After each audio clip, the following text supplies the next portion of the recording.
Welcome to Matthew Felix on Air, coming to you from San Francisco, California. People who create, people who make a difference. Hope you had a great week.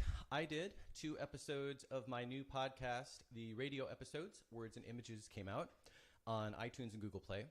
And as I've mentioned previously, Words and Images takes segments from what was my radio show and is now this video podcast, and it makes them available for the first time ever on Google Play and iTunes. And as the name suggests, each episode features one interview with a writer, photographer, filmmaker, or someone otherwise involved in the written word or visual images. First episode out last week featured author, filmmaker, and Litwings founder Erin Byrne, and we talked about her recent trip to Spain. And then the second episode is an interview with Danish photographer Lone Mørk, who talked about her beautiful new book, Embody, Intimate Photographic Encounters with Women. So check those out. 2 new episodes are out this week. On Wednesday, my interview with production designer and manager Jesper Luth comes out. And he is Hall & Oates production manager. And he's also designed and managed big-name concert tours throughout the world for not only Hall & Oates, but Michael McDonald, Tears for Fears, System of a Down, Nick Jonas, and he's even worked with Barack Obama. And we had a really interesting conversation about what goes into putting on these massive tours, designing a concert stage, what life's like on the road, and also some of the personal and professional challenges and growth that he's experienced over his long and very successful career. He actually started when he was 15. So when I say he's had a long career, he really has had a long career. On Thursday, my chat with 826 Valencia's program coordinators Shelby DeWeese and Ricardo Cruz comes out. 826 Valencia, for those of you who don't already know, it was founded by author Dave Eggers and educator Ninive Caligari, and it's a nonprofit organization dedicated to supporting under-resourced students with their writing skills, and also to helping teachers inspire the kids to write. They also have a podcast program, and I loved that, and so we actually played a few of their podcast episodes as part of that podcast episode, and they were absolutely great, so please check that out as well. Now, of course, if you've already subscribed to Words and Images on iTunes or Google Play, you're already going to get the notification. So please subscribe, rate, and review, because as I've said before, and unfortunately you're going to hear me say again and again, that's really the only way that the word gets out. So thank you for doing that. Same goes, by the way, the same goes for this video podcast. You know, what if you miss a week? How are you going to know what you missed? Well, if you subscribe to this on iTunes or Google Play, because again, the audio version of this, those of you who are watching right now on Facebook Live, you know, the audio version will be available tomorrow on iTunes and Google Play. So that's another way that you can find out what's going on here on Matthew Felix on Air. Speaking of good things going on, there were some great events last week here in San Francisco. Tuesday was Weekday Wanderlust, at the Mystic Hotel downtown, where we celebrated the 1-year anniversary of online travel magazine Hidden Compass. And then Thursday, I had the opportunity to attend the press preview of the new Contemporary Muslim Fashions exhibition at the De Young Museum in Golden Gate Park. And that was really interesting, a really interesting, informative look at how designers in the Muslim world are making modest dress fashionable. So if you're in San Francisco, if you're in Golden Gate Park and want to check out a great new exhibition, what's today? I think that opened officially yesterday. Also on Thursday, photographer and author Tanya Romanoff, filmmaker Hervé Cohen, and writer Francis Stroh presented at the Litwings event at Book Passage in Sausalito. I've mentioned that event many times, and once again, that was a great event, had a great time, and already looking forward to the next one. Something else I'm excited about and very grateful for this week is that my book With Open Arms, Short Stories of Misadventures in Morocco, is once again, or at least it was a few days ago. I didn't check today to see where it is in the rankings, but it was once again up at number 2 on Amazon. The only reason it's not number 1 is because I can't dethrone Lonely Planet's Travel Guide to Morocco. So I'll take number 2. I'm happy to take number 2, but the reason I bring it up is you know, I didn't even realize until I stopped to kind of think about it today, and actually I went online to verify. In December, it's been 3 years since that book came out, and so it's really the fact that it's now selling more 3 years later than it has at any other time since it came out really makes me feel good. I never expected that to be the case, so as I said, you know, I'm really grateful, really excited for that. One reason it might be selling right now over the past few days is because Amazon has discounted the paperback from $9.99 to $5.99. So if you haven't checked it out and you need a good reason to or a good excuse to, 40% off is a pretty good reason. But if that is still too much of a risk for you and you think you might be interested but you're not sure, again, as I've mentioned previously, I have a podcast where you can listen to free excerpts from the book. And that podcast, again, on iTunes and Google Play, is called Short Stories of Misadventures in Morocco. So you can check that out and then see if it's worth $6 to buy the ebook, which is also $6, or the paperback. Okay, before we jump into today's show, I want to mention that next week, Litquake's co-founder Jane Ganal will be making a return visit to talk about this year's festival, the one that's taking place in San Francisco, because there are Litquakes or Lit Crawls actually that take place now all over the world, different cities all over the world, as we talked about the first time she was here. But she's going to talk about specifically the San Francisco Festival. And I'm really excited to get to read for the first time in this year's Lit Crawl. Now, Lit Crawl, as I just mentioned, it's the culmination of the week-plus-long festival that takes place here in San Francisco. And I've never read in it before. It's basically like a pub crawl, as the name suggests. It takes place in the Mission District, which we can see outside the window, but you can't see. Again, it's just another fantastic event. Every single bookstore, every single space is just, it's just overtaken with literary events. So, great event. What else was I going to say about that? Oh yeah, I was going to say specifically that I'll be reading at the Encounters in Faraway Places event, and that's put on by Traveler's Tales. Traveler's Tales also sponsors the Solas Awards, and that's why I get to read, because I was lucky enough this year to win a few of the Solas Awards. And so I think I'm going to read the story that took first place in the humor category, and that's called Let It Flow, although I'm not sure yet. I have to think about that. I don't know if I'm required to read that or if I get to choose. Anyway, we'll see. I think that about sums up the current goings on, and poor Zoe is sitting here wondering if I'm ever going to stop talking. So let's get into the show. In every October, the Mill Valley Film Festival welcomes more than 200 filmmakers and 60,000 attendees from more than 50 countries. And like I said last time, I knew that the film festival was a big deal. I didn't realize it was that big a deal. So that's really exciting. But they include a veritable who's who of A-listers, including Helen Mirren. These are past guests. Helen Mirren, Ryan Gosling, Glenn Close, Edward Norton, Uma Thurman, Sri Ian McKellen, and honestly too many others to mention, although we are going to mention some of this year's A-listers who will be there. Zoë Elton is director of programming for the festival, and she is also a writer, interviewer, and cartoonist, as well as a tea drinker, book nerd, food appreciator, and yogi. She has learned model making, designed gold jewelry, and written and directed theater.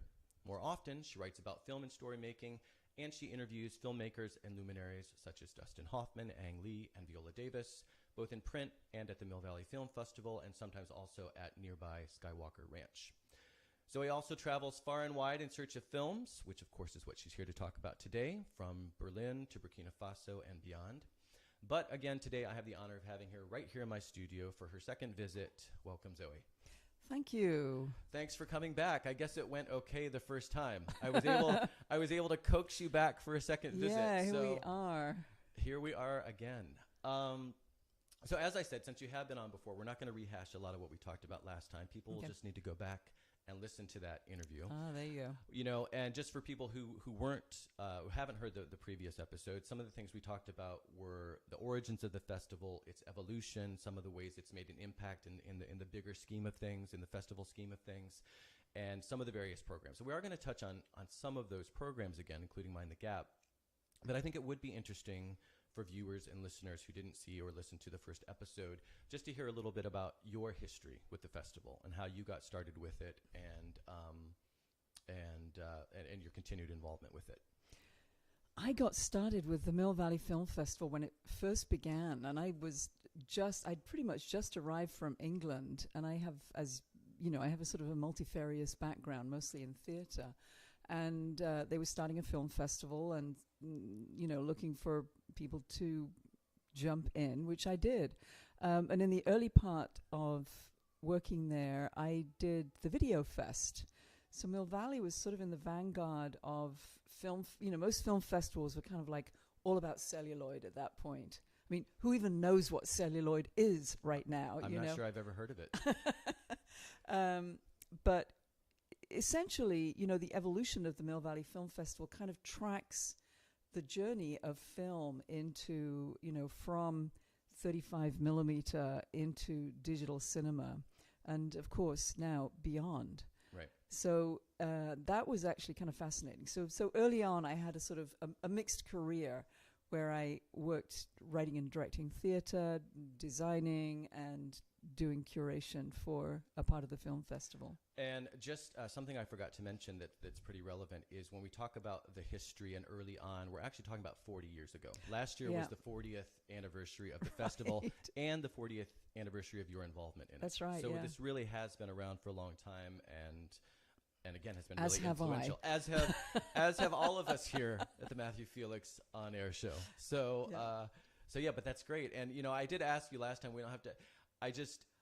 I think it speaks to what a great job you must have if 40 years you're still there. 40 years later you're still there, because nobody does that.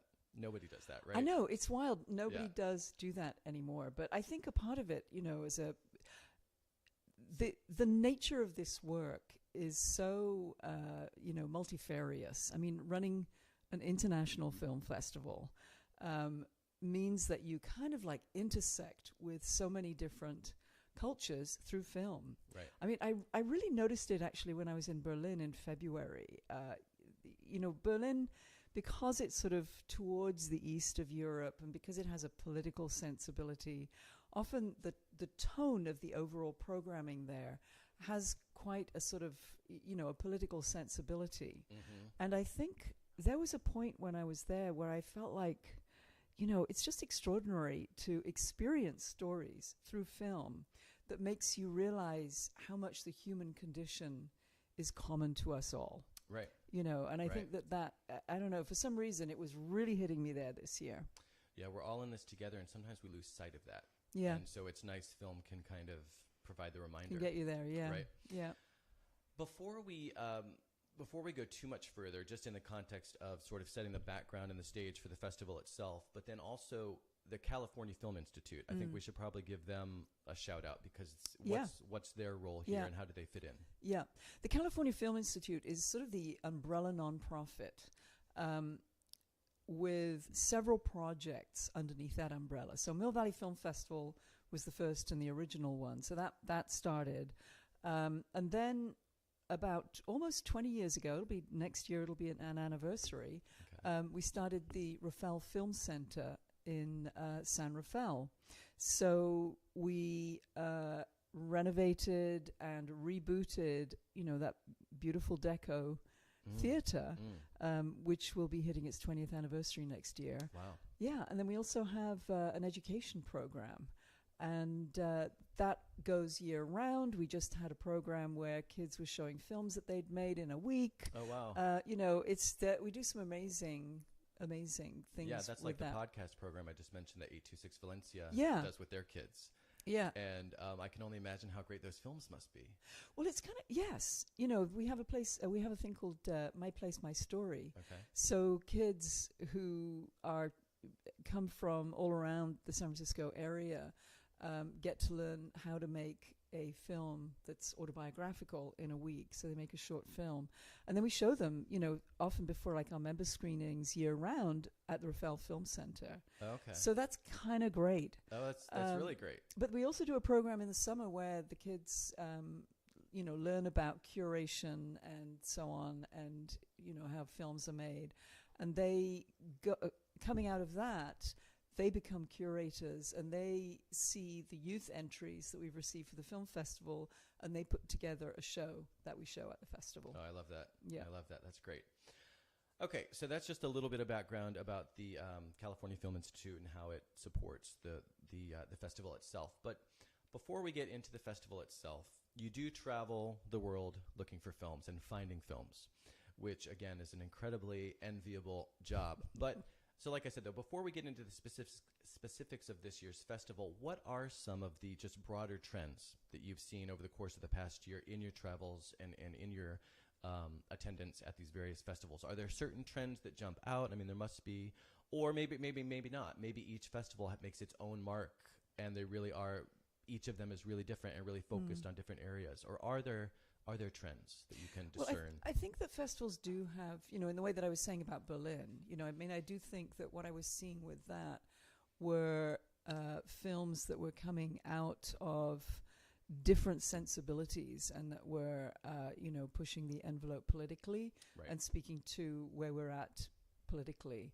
The Cannes Film Festival was interesting this year. There was a lot of to-do about women, as there has been. Not a lot of women directors in the main competition, but they had a significant number of women on the jury, and Cate Blanchett was the jury chair. Right. So there was a point where they did an action where 82 women stood on the stairs of the main theatre in Cannes, representing the 82 women who've been in the competition in its, how many years is it now? 70? It's about 70 years. 70, yeah. And honestly, forgive me, I cannot remember the number of men who've had films there, but it's something like 1,500. Right. So it's a striking comparison. I read the statistic in our last interview. That's right. And it was astonishing. Yeah. I mean, we all know that it's a bad situation that needs to be addressed. But when I saw that statistic, it was even much further out there than I would have imagined. Not that I have any context for that, but I was really shocked and I don't remember it off the top of my head either. Yeah. Did you happen to see? This is a quick tangent, but it's specifically related to that point. I just saw this morning in El País, which is the Spanish newspaper from Spain. They just did something like that at the San Sebastián Film Festival that's going on right now. They had I have it in my notes, but it's later on. But basically, I guess it's a pledge. Is that what you're thinking of? Okay. Yes, and they just did this morning or yesterday in Spain. So what came out of that was a group of people got together in Cannes. And at the end of the Cannes Film Festival, they made a 3-point pledge, which they actually, quite astonishingly, got the powers that be at Cannes to sign. And it's the 50-50 by 2020 pledge. And it requests a lot of transparency about who's choosing the films, about the numbers of filmmakers that you're considering, what the makeup of your board of directors is. That's exactly it. Yeah. Yep. So we're signing that as a part of the this. We'll be signing it at the Mind the Gap Summit on October the 6th. Since that, Toronto just signed on. I think they said Venice had. Venice. In the article that I read. Yeah. Because in Spain, unfortunately, this article was commenting on how the situation in the past 2 years has actually gotten worse for women insofar as the statistics, their involvement. Yeah. And so hopefully this will do something. So like I said, we're going to talk a little bit more about Mind the Gap later on. But okay, so Mind the Gap is one program, like I said, that we'll be talking about. But and we can't talk about all your programs because there's so much you guys have going. You really need to rein it in. I mean, you really need to rein it in. But can you just talk about, at a high level, just kind of list some of your programs other than Mind the Gap and Active Cinema, which are the two we are going to focus on, just to give people an idea of some of the other areas that you cover and focus on. Yeah, well, in a way, what you're asking is about how do we organize all this stuff. Exactly. True. So the festival is 11 days. We have an opening night with 2 films because we don't have a theater big enough to play just one.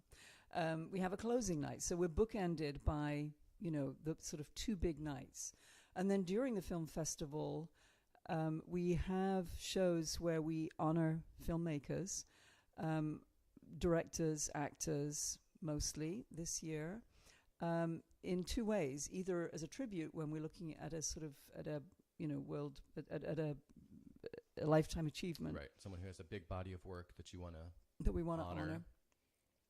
Or in spotlights. And our spotlights really look at people, regardless of whether they have a large body of work or even if they're quite young. Our youngest spotlight this year is a 19-year-old. 19, right. Yeah, and we give them an award, and it's really in the context of the work that they're doing right now and in a particular project.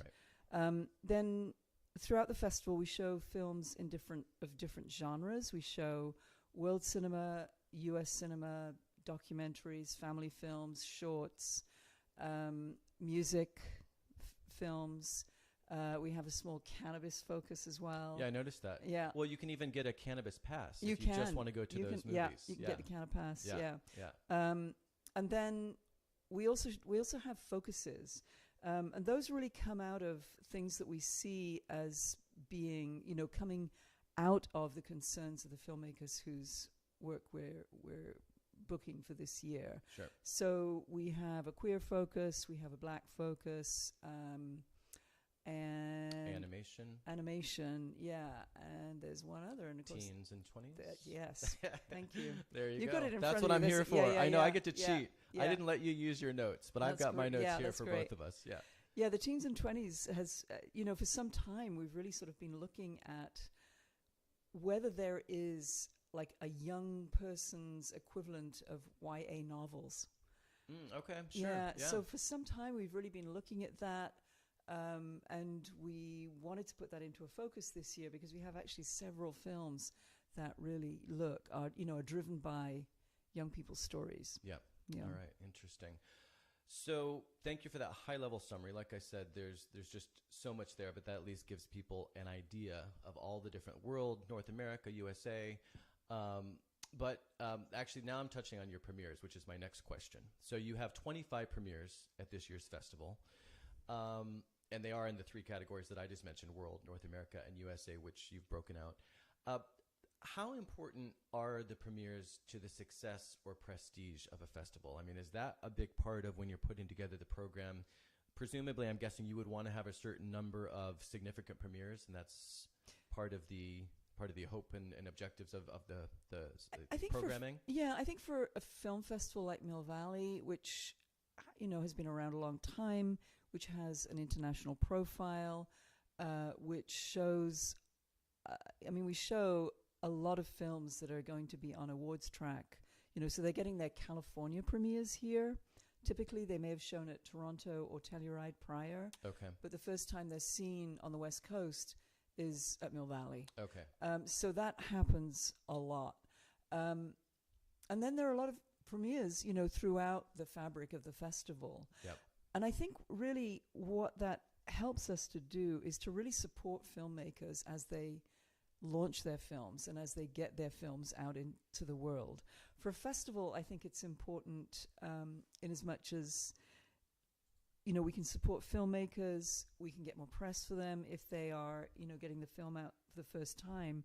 But the other thing I think that's crucial with Mill Valley Film Festival is we have a pretty amazing audience. Mm-hmm. I think that people in the San Francisco Bay Area are very film literate, very open to arts and ideas and story and that whole gamut. Sure. So that when you get the experience of showing your film for the first time with an audience here, it's like a safe audience. It's safe, but it's also, it's not safe to the point of being. I guess safe, maybe easy, supportive and engaged is maybe a better way of characterizing it. Yeah. Okay, so let's talk about opening night. You just mentioned the event is essentially bookended by a big opening night, big closing night. How do you decide you have all of how many films? I didn't see that statistic. Do you know how many films you have? Overall? I'm putting you on the spot. You are. No, I'm really bad with numbers. But is it like 100 or 200 or? We've got about 200 films in about 100 and something programs. Yeah. Okay. Wow. Okay. So point being, you have a lot of films, whatever the exact number is. How do you choose from that vast number of films what's going to open the festival? And what is opening the festival this year? Right. The criteria that we use for opening the festival is it needs to be something that's new. Mm-hmm. It needs to be something where we know that we'll have some guests. And that's what we go for. Yeah. So there's an expectation that it'll be a film that is somewhat high level. And so those are the criteria. So what does that mean? It'll be somewhat high level. Well, meaning that the expectation would be that this is a film that has significant talent or a significant director. High level insofar as visibility. Yeah, visibility. Yeah. Okay, sure. And so we really, as the year begins, we start looking at what films are coming out towards the end of the year, what films would be likely. And I keep an ongoing wish list of films that could be opening or closing. And we start, fairly early in the year talking to distributors. We go to LA and we talk to people about what's coming out and, who's likely to be around and available and that kind of thing. So a lot of it's just timing. Oh, it's all about timing. Yeah. So which two films did you end up with then for this year's opening night? For opening, we have, drum roll. Is this, because the program is already out there. The program's out, Okay, all right. No. Damn, I thought I had an exclusive here. Damn. We have Green Book. Okay. And we have A Private War. Okay. If I may interrupt. Yes. We have a trailer for Green Book. Great. So I'm going to go ahead and play the trailer, and then you can tell us a little bit about what that's about. Well, why don't you just give us a little lead-in to the trailer with regards to who's in it and kind of a quick lead-in, and then I'll show the trailer. Great. Okay. So this is a film that has Viggo Mortensen and Mahershala Ali. Two great actors. Yeah, we are expecting Mahershala Ali to be at the festival. It's based on a true story about an Italian guy who'd been working in the clubs who ends up driving an African American musician through the South. Okay, so hold that thought. Yeah, and we'll talk more about it after we play my first ever trailer here. So fingers crossed. Okay, here we go. Go for it. This is Green Book.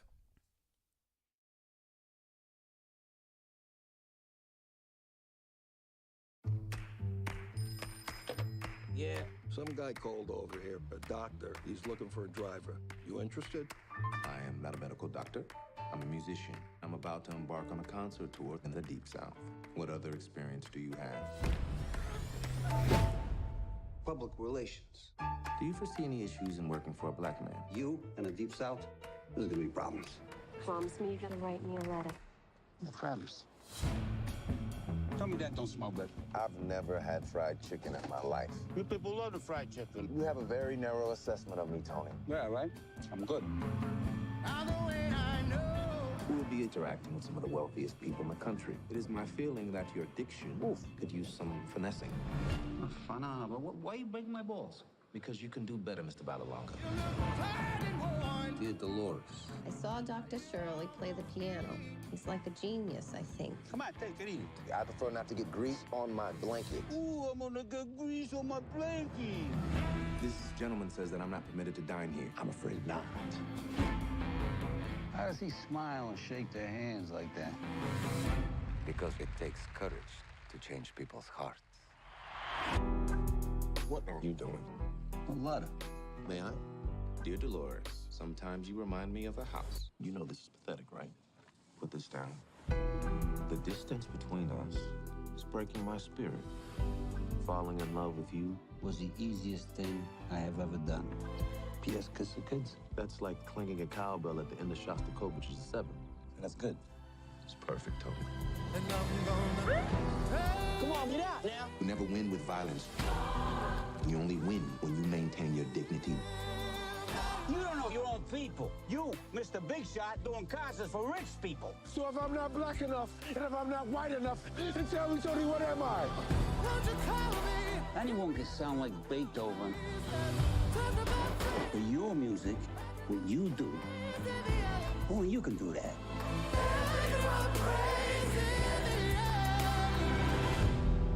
What do we do about the bones? We do this. All right, so that's the Green Book trailer. It looks very interesting. It looks like a lot of this is about the relationship, obviously, between these two men. It's really about the relationship between the two of them. Yeah. Yeah. I mean, it's just like, it's such an odd couple relationship. You know, you got the guy who is the driver, you know, the club has to close for a while and he needs a job. So he takes it and he's a... Like you said, such an odd couple. Yeah, and totally. he's quite a character, it looks like, just judging from that trailer. But then it's also taking place in the South in the 60s. And it's a black musician, right? but he's the one with the power in the relationship, insofar as economically speaking. Yeah. At least. Plus he's a doctor. So when the Viggo Mortensen character first meets him, he thinks he's meeting a medical doctor. But no, right. he's not. So he's a very elegant and eloquent, cultured, genius of a guy. So there's a huge irony, because here we are in the 60s, there's segregation. They cannot stay in the same hotel. There's all that kind of stuff. Sure. And it's, again, based on a true story. It's a reminder of... Oh, it is. It's based on a true... Yeah. I missed that part. Okay. Yeah. That makes it even more compelling. Yeah. Yeah. It's a reminder of America's past that is actually kind of fascinating. Mostly it's past. Yeah. Yeah, right. Yeah. And perhaps some lessons for today as well. Definitely. Yeah. Yeah, they don't go away. Right. Okay, so then the other opening night film? Well, I'm just going to say one other thing about Green Book. It's directed by Peter Farrelly, who did Dumb and Dumber. So it's like... Really? Yeah. I missed that part when I was... It's like the oddest sort of transition into, this sort of socially conscious film, Interesting. But also, the other opening night film, A Private War, is directed by Matthew Heineman, who comes to his first narrative film from documentary filmmaking. So they're both sort of in these interesting transitional things in their careers. And again, Private War is also based on a true story. It's Rosamund Pike, who's playing Marie Colvin, who's a war correspondent. I mean, what an amazing woman. Her performance is extraordinary. Yeah. This was one of those things where you hear her, you see her. I mean, she's sort of, driving the whole film, and she is such a kick-ass force. It's pretty amazing. And she's a correspondent in Syria, right? I think is where this largely takes place. Yeah, it takes place in a couple of different time zones. But yeah. All right, so that's opening night, and I think Rosamund and Matthew are going to be potentially at the opening night. Yeah, Rosamund Pike will be here. Matthew will be here. Mahershala Ali and Peter Farrelly will be here.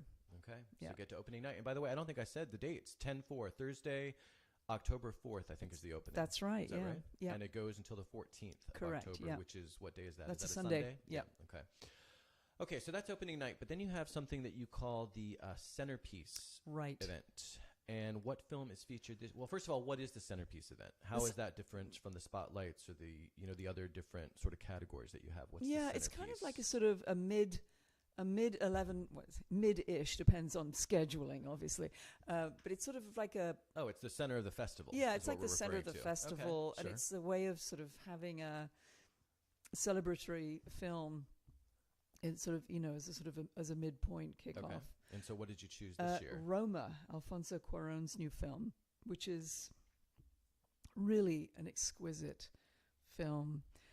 He is such a masterful filmmaker. This is one of 2 or 3 films where I'm just seeing, people who are really extraordinary cinema makers. This one is set, it's sort of semi-autobiographical. It sort of honors his childhood and his growing up in Mexico City. And it's really centers on the women who keep the household going, the housekeepers. And with them at the sort of the center of the story, we really see a portrait of what was going on politically, in the streets, in the homes. It's a... And judging from the trailer, there was a lot going on. There was a lot going on. In that period of time, or time period. The other thing is, for those who don't know, Alfonso Cuarón, he did Y tu mamá también. Right. But then he also did 2 others that are pretty well known. He did one of the Harry Potters. Oh, he did one of the Harry Potters. He did. Okay. Yeah, he did. Yeah. And some Harry, sort of the Potter purists will tell you that his is their favorite. Of course, I forget which one it is. Okay. Forgive me. All right. The Potter purists are big fans of Cuarón. All right. So Roma is a stunner. Check out Roma. I had one question because, this was one of the films I was going to include the trailer for, but then there was almost no dialogue in the trailer. Right. So in the end, I ended up not going with that one for a trailer to include. But at the end of the trailer, I saw that this is a Netflix film. Correct. And I know that this year at Cannes, and by the way, Zoe made sure that I am pronouncing Cannes correctly and it was my fault. I asked her. She did not correct me.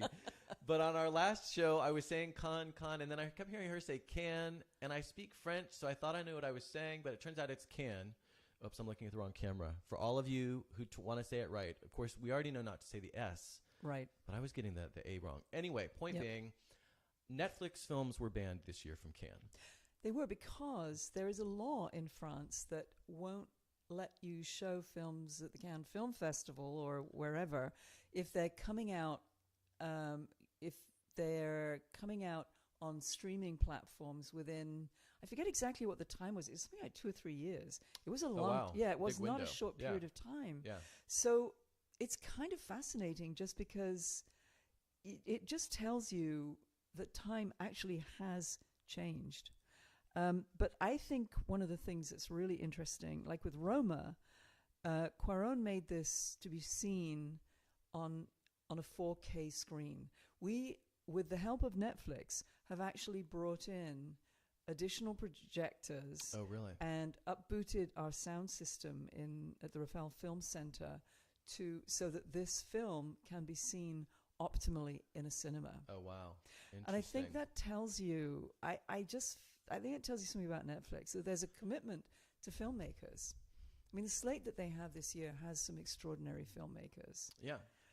So we're at an interesting time. Well, and that's why I bring it up, because I don't see today how you could ignore or just discount Netflix and also Amazon. I mean, they're both making some really good work, and I understand. I mean, I don't know. I guess I don't understand necessarily exactly sort of the motivations. I mean, I guess it's about preserving the theaters. I don't know what the French government or the French campaigners for that were thinking, but well, France motivations sort of owns owns cinema. I mean, it's like it's a purist thing again. I think perhaps? it's a purist thing, totally. Yeah, right. Yeah.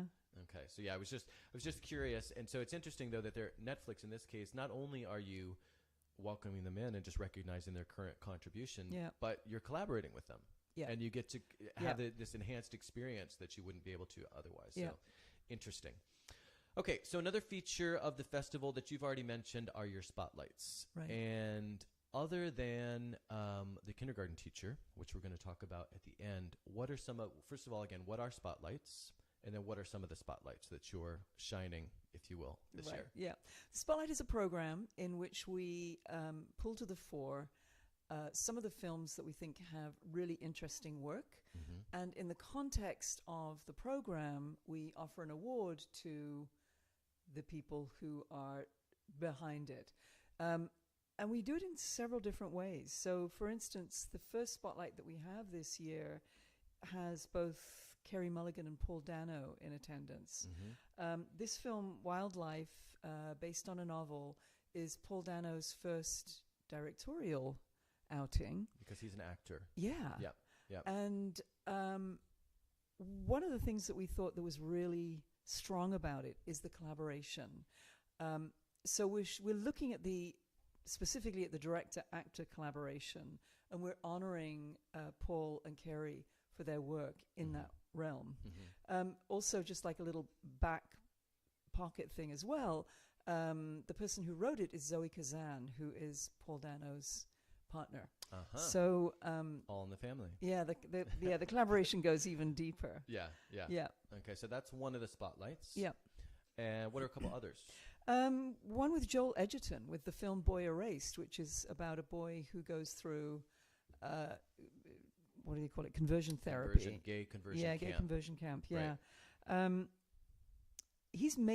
He's another actor turned director. He's made a film before. This one, he brings in quite a few of his Australian colleagues. Nicole Kidman is in this, and it's sort of an amazing cast. Lucas Hedges plays the boy. Russell Crowe is in it, and so again, and again, this is sort of also in the context of the young adult kind of themed films. So we were honoring him. May I throw something out? It's also in the spirit of it's also very, very timely. I'm sure you heard about, I just read this today. I had heard about this, I guess, yesterday maybe, but I read another article in The Guardian today about the temporary, the Kenyan film, the Rafiki. banned lesbian drama, that the ban on that lesbian drama has been temporarily lifted so that it can be eligible for the Academy Awards. Right. And so I guess, according to the article I read, they had to open another theater to play it because so many people were turning up. And so again, these issues are still just so timely. They are. And of course, that was one of the films that we saw in Cannes. That's right. And that was was showing at the article. film festival. Sure. And actually, we just had Karen Davis and I, one of our programmers, and I were just emailing with Wanuri Kahui, who's the director, saying, "Hey, congratulations!" And she said, "Yeah, I didn't see that it was actually happened because I was on a plane to LA." Oh my gosh! So she is thrilled. I bet. And I think it's kind of interesting. It's a sort of an odd testament to the power of film that this country, which has laws that we would, go against human rights, right? Very clearly, is actually willing to get this film into the public eye because they want to be on Oscar track, which they should be. The other thing that's wild for me this year is that we have 2 films from Kenya. This one and another film called Supermodo. And in the history of Mill Valley, this doubles the number of films we've had from Kenya. Oh, wow. Okay. So Kenya's on a roll. Yeah. I mean, it's and they're doing it with a bang, no less. Yeah.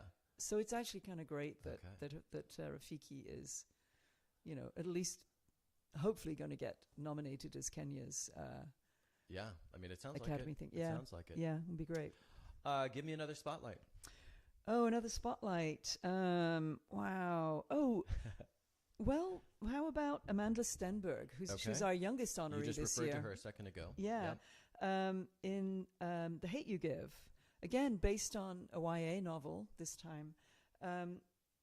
She's 19. She's almost 20. She is, she's like a force of nature, this young woman. I mean, she's an actor. She's an activist. She's a musician. She's sort of... She doesn't kind of like fit in any one category. So I'm really thrilled that we're going to be honoring her. And so she'll be there as well. Yeah. She will. And actually, behind the scenes, she and some of the other talent behind the film will be doing a screening for our education program, not open to the public, with a group of teenagers the next day. All right. So that's kind of great. So she's really involved. Yeah. She's really, you're really putting her to work, it sounds like. Yeah, we are. I mean, you said, hey, we'll give you an honor, we'll give you an award, but you're going to have to work for it. Yeah, right. This is not going to be a walk in the park. Okay. Yeah. So the next spotlight that I would like to focus on is the one, because I think there were 1 or 2 others. There are. In the interest of time, we're going to jump to the kindergarten teacher. Great. And this is Maggie Gyllenhaal. Gyllenhaal? Yeah. How do you pronounce it? I think Gyllenhaal. Or J? I think it's J. I mean, I know who she is. I've watched The Deuce. I've watched The Honorable Woman. I've watched, what was the one she did a long time ago? The Secretary? No, where she played a secretary. That was kind of one of her breakout. It was with James Spader, I think, was the guy. Anyway, you know what I'm talking about. Yeah, anyway, yeah. So I'm very familiar with her. I'm just not sure how to pronounce that consonant. Anyway, she's everywhere right now in those things that I just mentioned and elsewhere. But then she has this new film, The Kindergarten Teacher, coming out. I also have a clip for this, so maybe I'll just play the clip and then we'll talk about it. Sounds great. All right, roll the clip.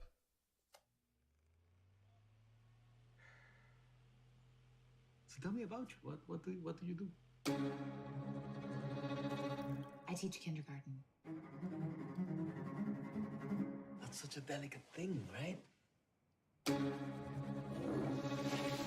give the kids something and then they have it forever. The sun hits her yellow house. It's almost like a sign from God. Was that a poem? That was a poem.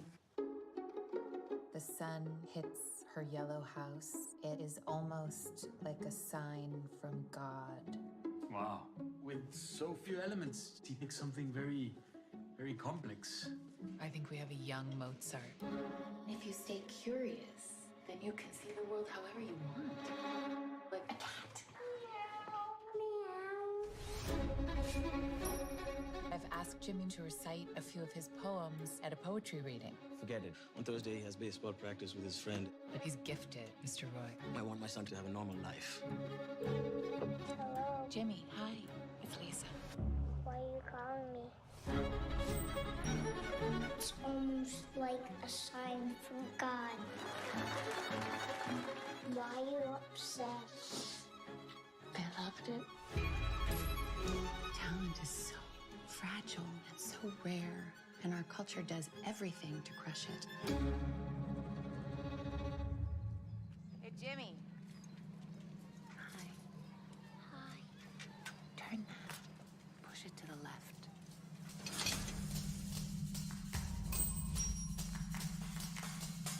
Mozart was nurtured by kings and queens. They massaged his tired hands. They fed him candy. You're gonna recite your poems, And we're gonna publish a book that has your name on it. Hello. Can you help me?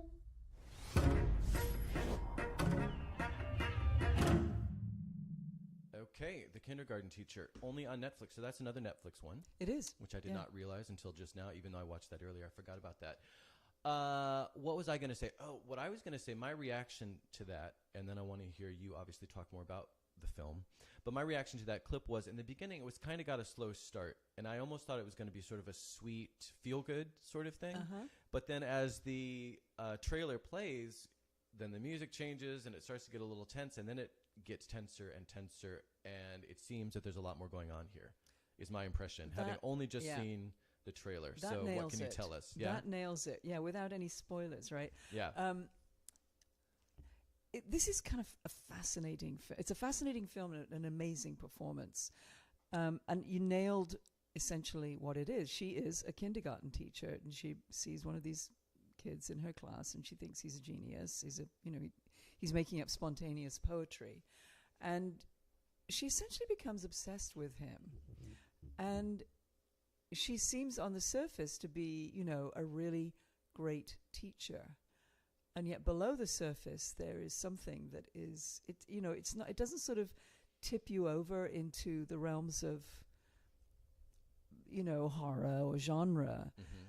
And I think that's great credit to her performance, where there is just something that is just not quite right. She could have overplayed it. She Totally, could have done, yeah. but it's much more subtle and nuanced and therefore compelling and believable and whatever. Yeah. Interesting. Kind of fascinating. Okay. All right. The Kindergarten Teacher.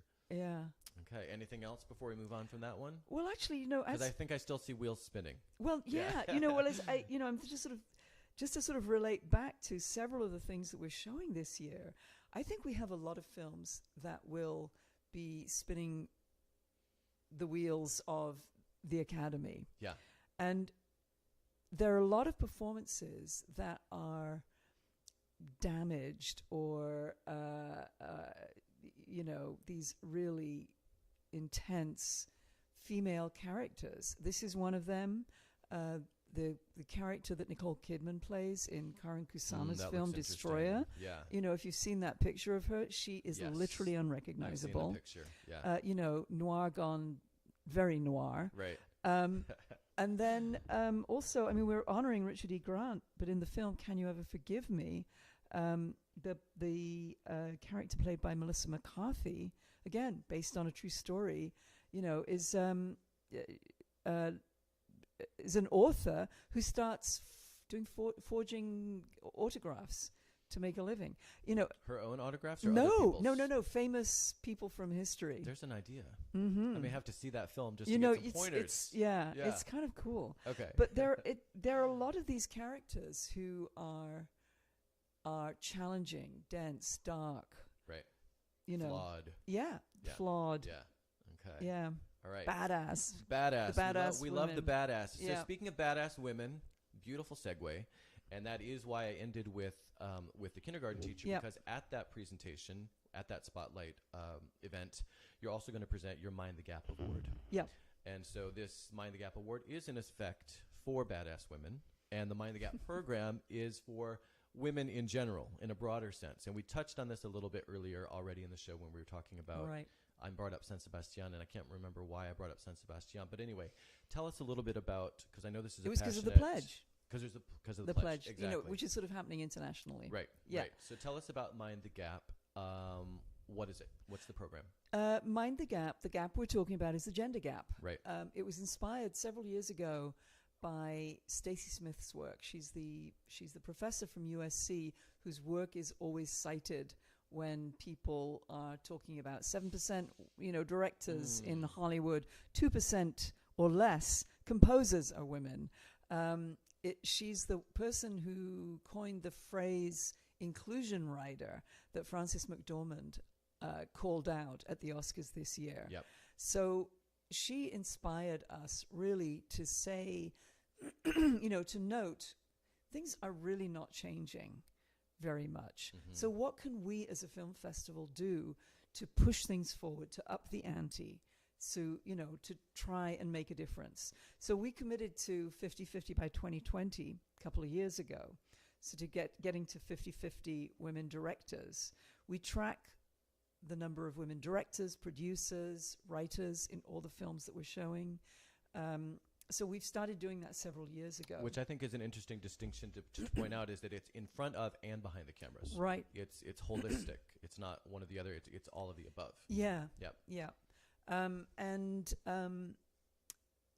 So we've started doing that so that we can really see what we're doing as a festival, and we can, be a role model for other people in doing that. Sure. Because, as much as we say, Cannes only has, 1 or 2 women directors,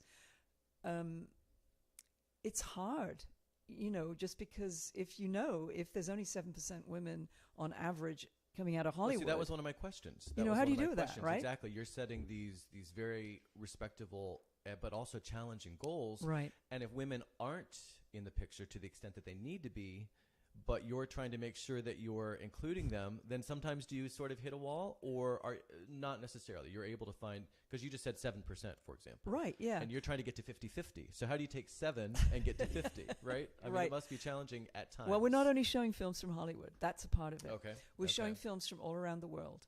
We're showing documentaries. We're showing shorts. And you said you entered 3 films this year just to kind of get the percentage up, right? Say again. Quick, make a couple films just so we can get it. Yeah. No. We're actually at 45% this year. Yeah. Which is pretty extraordinary. Well, that was my next question, because you set the goal for 50-50, you just said by 2020. Yeah. So I was curious how far you'd gotten this year. When we first started tracking, we were at about 33%. That was like 2 or 3 years ago. And we got to 44% last year, at 45% this year. Honestly, I thought we were going to slip back a little this year, for drama. Yeah, yeah. We don't want to make it too easy on ourselves. Yeah, we've got to have little setbacks along the way. But the truth is, for an international festival, as opposed to, say, a festival that is a women's festival, we have a couple of handicaps. We're international. We're showing premieres.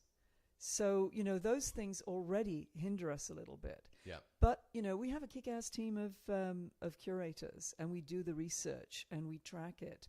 And, the other thing that's happened is that since we've been doing this, we've increased the number of women directors, percentage-wise. But, our ticket sales continue to rise, and, It's almost as if there's an appetite for women in film. There may well be. It's like women make up, we're over. That was sarcasm. I need to clarify that was sarcasm. I'm saying, of course there is my point. Yeah, I need to clarify because you didn't get it. I don't want other people not getting it. God, he's such a misogynist. No, but I think that's great. No, but it's that's true. Right? No, I mean, women are, like 50-51% of the population. Right. And people like to see films that reflect something of who they are, whether it's direct or indirect. Yes. Of course, we want to relate. Yeah, we want to relate. In any sort of art. Yeah. We want to be able to relate. Yeah, exactly. Something you guys are also doing that I thought was great is it's not even just the film. You're applying this to your organization, or some variation of this to your organization, if I recall. Yeah. Are you trying to get? Is it the same objective? 50-50 women within Mill Valley Film Festival? That's the goal for within the film festival. In our education program, we're really sort of addressing how we look at, making films, how we're working with kids, whose stories we're telling. It's harder at the Rafael Film Center. We're not necessarily going for 50-50 in the same way there. Yeah. But we are doing programs that emphasize the work of women. And we've started, putting a little icon on that in the program, just so that people will know that at the theater too, this is something that's directed by a woman or is a female-forward story, that kind of thing. Right. So it's raising awareness in that way. Right. So I was going to ask you also more about. I think you've already touched on it, though. I just want to make sure, because you're going to honor Stacey Smith this year. Is there anything else we need to say there, or have we kind of covered? I mean, she's the one who started it. That's the gist of it, and she's the one who's really brought the initial attention to this. And so you're awarding her this year. Yeah, I mean, this is the first time. I mean, the Mind the Gap Award is new. Okay, we awarded it one time last year in December. To Angela Robinson for her film Professor Marston and the Wonder Women, which was a female-forward story directed by a woman, written by a woman. She had a lot of women on her cast. Behind the below the line her as well. Team or her, yep. So this year we're integrating it into the Mill Valley Film Festival. Stacey Smith we're honoring for her extraordinary work. Yep. And then in addition to that, we're honoring Carey Mulligan. For the choices that she's really made as an actor throughout her career, and also Maggie Gyllenhaal. And then we're going to be doing another program in December. This is your scoop, with Andrea Riseborough, who has her own company called Mother Suckers. Nice. Yeah. Nice. And she's committed to having a lot of women below the line. So her film Nancy was at Sundance this year. It came out in the summer, and we're going to be honoring her with a Mind the Gap Award for the kind of, the proactiveness that she's shown. She's it's like the badass. Right. You heard it here first. That's my scoop. I got a scoop out of this. All right. So that's Mind the Gap, and there's obviously there's much more we could talk about there, but a fantastic program. One of the other main, also fantastic programs that you have is Active Cinema. Right.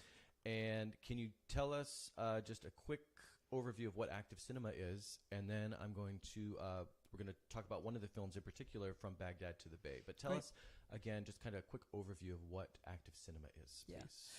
Active Cinema offers us the chance to work with filmmakers who are launching their films at Mill Valley Film Festival, films that have some kind of social consciousness. They're about human rights, they're about politics, they're about the environment, and we work with the filmmakers to identify actions that audiences can take when they see the film. So when they do a Q&A, they're not just talking about the film. Slide comes up behind them. You can do this, you can do this, you can do this, you can donate, you can get involved here.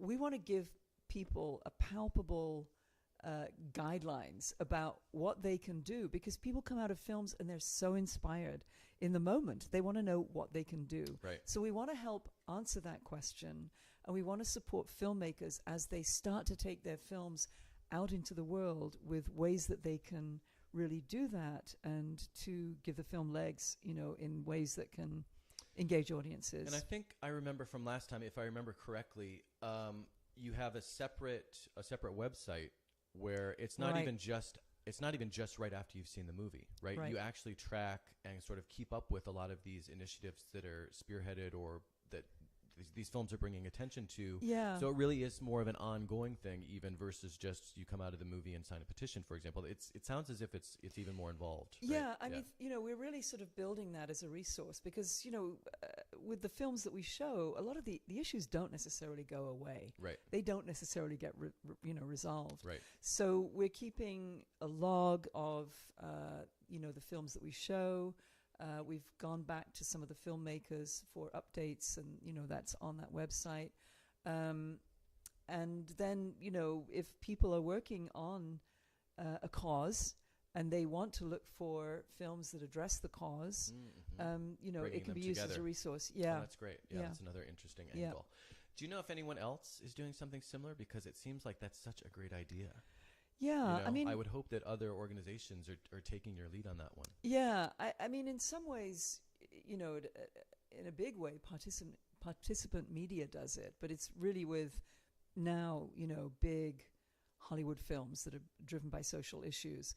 For us, it's really, we're really trying to develop this more with the filmmakers we've sort of limited it to documentaries this year. We were using narratives as well, but we're working with a smaller number of films just so that we can work a little bit more deeply. Right. And then often the films will also end up in our education program throughout the year. All right. So let's talk about one of the films in particular, and then we'll talk about a couple others. But I have the trailer for this one as well because, I was looking at the trailers, and this one, well, first of all, I recognize the guy. Like I said, fantastic. I recognize the guy. I've never met him. I don't know him. But when I saw the trailer, I thought that guy looks really familiar. And then lo and behold, it takes the movie or the documentary and movie, I guess, takes place right here. So this is called From Baghdad to the Bay. And again, I'm just going to play the trailer, and then we'll talk about it. Great.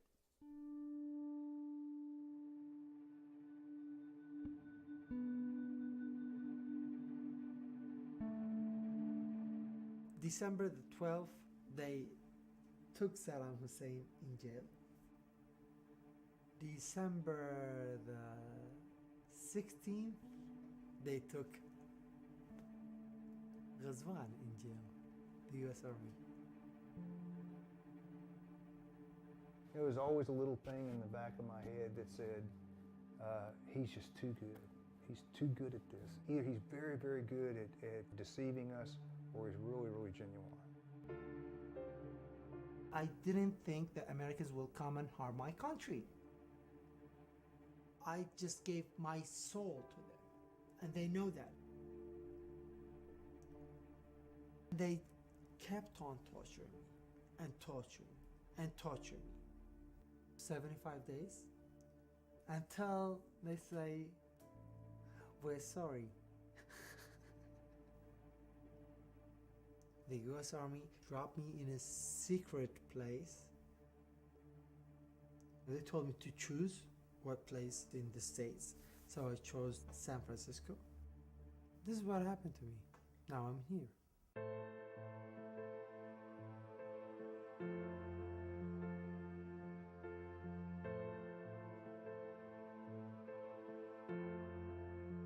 Together, we are a nation united not by any one culture or ethnicity or ideology, but by the principles of opportunity.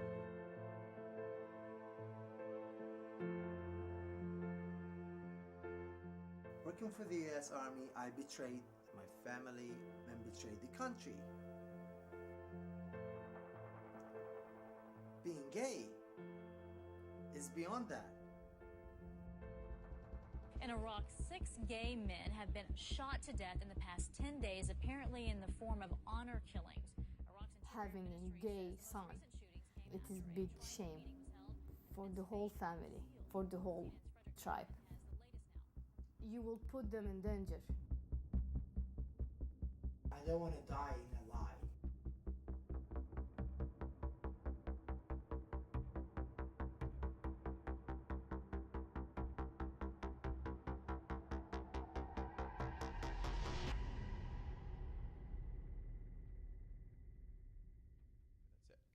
All right, so that's the trailer for From Baghdad to the Bay. What can you tell us about that film, which again has some local roots, or at least the story's local? Yeah, the story is local. Yeah. It's about a man who's a translator for the U.S. military, who is also gay, and he is, he gets accused of being an agent and all this kind of stuff. Like you said, he's working for the United States military in Iraq. Right. I think. Right. Yeah. Okay, so he's working for us, but then he gets accused of being a spy or being a double agent. A double agent, yeah. Which is even worse, I guess. It's complicated. They're both pretty bad, yeah. Yeah. I don't know if there's even a difference, but so he's accused of being a double agent, and then what happens? Well, then, he's rooted here in San Francisco, so of course, what's great about this is we look pretty good. Yeah. Honestly. Well, but, I'm glad you chose it. I'm glad you chose it because we want to make us look good. We So, do, yeah. Yeah. But with this one as well, Erin Palmquist, the director, is working. The other part of what we do with Active Cinema is to work with community partners. Yeah. So we work with organizations that are addressing the issues that are in the film, and I think she has 4 different organizations that she wanted to work with. So we're working with 2 of them on the first screening and then 2 of them on the second screening. Can I say what they are? Horizons Foundation, International Rescue Committee, Human Rights Watch, and the LGBT Asylum Project. Yeah. Those are the 4 organizations that are involved in working in coordination with this film. So, if you see the film and you're inspired, you have no excuse for not getting involved, And that's the idea, Yeah. right? That's the idea. Yeah. Okay, so that looks moving and inspiring and intense. What else, just at a high level, because we are running out of time now, but what at a high level, just some other active cinema things you might want to touch on? Other active cinema things. If anything jumps out. Let's see. Well, Time for Ilhan. Okay. Again, it looks like Ilhan herself will be here for the first screening. So and where is she from? I don't remember. She I remember is the from, title, but I don't remember what she this is one. from. She's a politician who just actually got through the primaries. Okay. She's not here in the States. No. Yeah. Oh, here in the States. Oh, yeah. In Minnesota. Okay. Yeah. Interesting. So she's gotten through to the next level. Presumably she's Muslim. Yes. I'm guessing. Yeah. Right. She's right. from Somalia. So she's a Somali Muslim, which is, I think she's the first female Somali Muslim that we've ever had. Running for a significant for significant office. Yeah. So it's kind of great. And she's young. I mean, this is going to be a really interesting election year. Yeah. A lot of younger people. We're already seeing a lot of, which is, one of the positive developments of our recent political situations or changes and things is there are a lot of people who are waking up, including the younger people, and getting a lot more active and not taking things for granted. Yeah. So that's great to see. And it's also, like in active cinema as well, we also have Stay Human, which is Michael Franti's film. And I'm just going to use that to also segue into music, because we show a lot of music films, and we do 9 nights at the Sweetwater Music Hall. Oh, you do? Oh, I didn't realize that. Yeah. Okay. So Michael Franti's film will show, and he will do a live show at the Sweetwater that. Wait, where is he night. Based? He has Bay Area roots. Okay. Yeah. Okay. Yeah. Okay. And then, again, sort of, we didn't actually include Holly Near's film in the active cinema selection, because it's really more about, it's more a portrait of somebody who's a musician and an activist. But she's like the activist from way back. So I find it kind of fascinating that we have these 2 people who have Bay Area roots. We have a film by Michael Franti. We have a beautiful film about Holly Near. And they really have, they put their sensibilities where their songs are, in their work. So that's kind of great. Okay. It all sounds more than kind of great. It all sounds really great. It sounds inspiring. Very much inspiring and definitely worth checking out. So you have a week and a half left before it starts, like I said, Thursday, October 4th. Correct. I think that's a week and a half, isn't it? I hope so, yeah. Yeah. So safe to assume that you're just cruising into the final stretch, that everything's all taken care of, and... Well, we hope so. You're just delegating, right? You're just delegating, right? You don't, We're crossing the T's and dotting the I's. That's right, exactly. Right now. It's all the details in these last 10 days or however many days it is. But best of luck with the final preparations. Thank you, Matthew. Thank you so much for being here a second time. Let me throw out the links to make sure that everybody's got the information. So the main website here is short for Mill Valley Film Festival, obviously. MVFF.com is the site for the Mill Valley Film Festival. I assume that's where people can get tickets. Yeah. And I assume people can go to individual films and get the passes. They can... you can either get individual tickets, or you can you can come in at sort of like membership levels that are passes. Yeah. Also, watch the website, because there are things that get shifting. Added Like, for and shifted instance, and- we've just added a second screening of Roma on the second weekend. Because of demand, or Yeah, on the 14th. And we have a couple of TBAs that we're adding things into. Fingers crossed we may get another new title. We'll see where this is going. So stay tuned as developments unfold. Exactly. MVFF.com, MillValleyFilmFestival.com. Facebook, Mill Valley Film Festival. And if you want to learn more about the umbrella organization that's behind it all, cafilm.org. And if you want to know more about Zoë, which of course you do, ZoeElton.com. And Zoë, thank you again for being here. Thank you, Matthew. And I hope this year's festival, like I said, is another tremendous success. Thank you. All right. So like I said at the beginning of the show, next week I will have Jane Ganal from Litquake on. She'll be making her return visit as well to talk about this year's festival.